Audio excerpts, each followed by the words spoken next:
Alright, so I took a week off for myself. I wanted to get the stress off me from everything that is happening now and whatnot. I hope everyone's okay out there. I hope no one's gotten hurt out of this and whatnot. And if you haven't, well, let's just say I saw the Silent Hill movies, and I really wish I did not.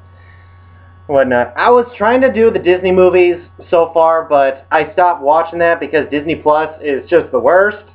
And I decided to watch a couple of horror movies that I have seen when I was a lot younger, but could barely remember. And a lot of things really came flooding back.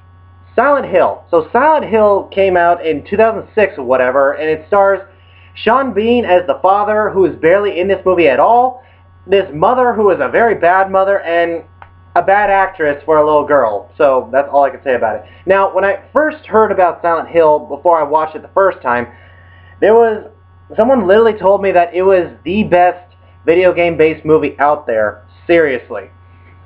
And I thought to myself, okay, I'll watch it. And I watched it and I thought to myself, yeah, it is kind of the best. But that's not saying much. No, sir. I have a lot of issues with this movie. I mean, it has the lore to Silent Hill as I remember it from the video games.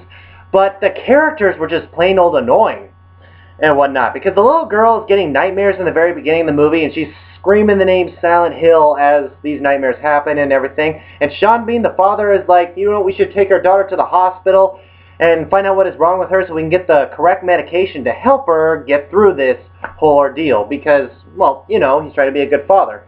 But the mother is all like, no, you're a bad father, that is a stupid idea. What we really should do is get our daughter out of here, take her to this town that she has been dreaming about, if it even exists, and see if that will do anything.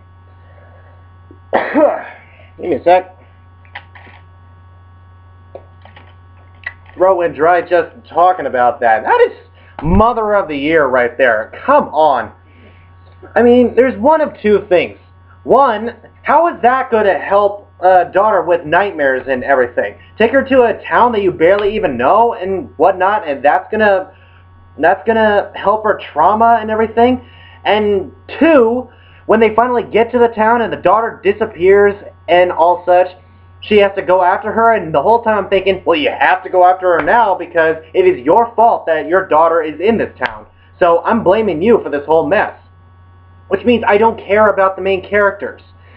And the first game in Silent Hill had a better plot. The father, Harry Mason, and his daughter were on vacation. And while driving home, they take a shortcut, they crash, and they're in the wrong place at the wrong time, which are situations that do happen in real life. And that's what makes it creepy and everything. And also, the game's going to tell you how far would you go to get your daughter back. Would you go through hell itself to get your child back? Makes you a really great father and really makes you care about this character. So you're afraid of anything that might happen to him or his daughter as well, since his daughter is really important to her.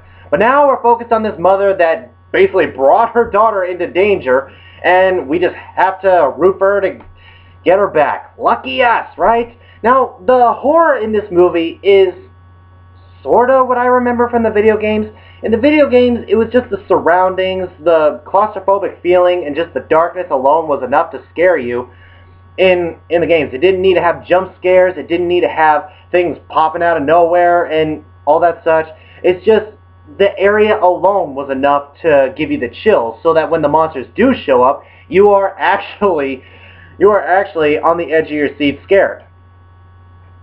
I mean, the monsters are in this movie. I mean, you got these armless creatures wandering around the streets like they did in the second game. And you have those nurses that freeze whenever they don't hear anything, but they start moving whenever they hear sound and everything. And that thing was thrown out the window and everything. There's even a cameo from one character. Oh, man.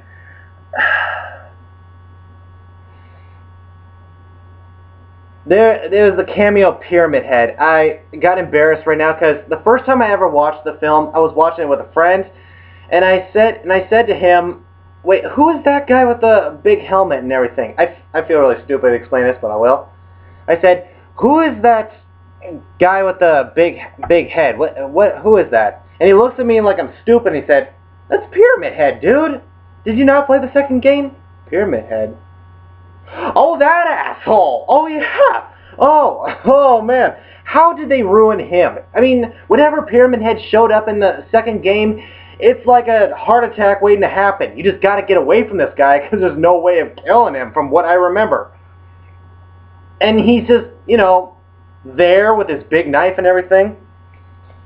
And plus also, why are they focusing on this stupid mother? This mother is not really important. It was the father in the game and whatnot, and you got Sean Bean as the father, whatnot. He's not called Harry Mason in the first movie, and he's a well-known actor. We would root for him if he was the main character, and whatnot. I mean, they got everything else from the first game. They got that creepy siren that is in the background and everything. Everything turns to rust when everything goes dark. They have that radio that squeals whenever a monster's nearby. They even had the female cop in the movie as well, even though she's stupid in the movie. Because why the heck would you load your gun, point it at the bad guys, put it down, thinking everything's going to be okay, and the very next scene they're tying you up so they can burn you alive? I didn't understand that scene. So guys, I gotta say, before I keep rambling on of how much I did not like this movie, it does have some lore to it, which makes it one of the best video game based movies out there. But that's not saying a whole lot. The characters were annoying. They wasted Sean Bean, and the monsters in general were not as creepy as they were in the game. I mean, some people say that it's kind of annoying to watch people play video games and whatnot. That's why these movies do not work. But I guarantee you right now, on YouTube, there are people out there that play video games, and everybody watches them from point A to point B. So don't give me that bull crap that people don't like watching people play video games. Because we do, and we want to see these movies good, you know? Like the Super Mario Brothers movie, that could have been 1,000 times better. Mortal Kombat, second best, but come on. And a whole bunch of others, like the Resident Evil movies. Remember those disasters? Oh man, do I say anything else? So I gotta say, Silent Hill, it has its moments, but it is completely wasted by bad acting and just, you know, everything else. So I gotta say, because I'm losing my voice right now, it is worth watching at least once, but you're gonna forget about it after seeing it. So guys, Silent Hill, have you seen it? What did you think about it? Whatever you thought, comment below, let me know, and I'll see you in the next video. Plus, I gotta point out, since my review is over, I hated that ending. The ending to Silent Hill, that made absolutely no sense. I just thought I should throw that out there. But I'll see you in the next video. Bye.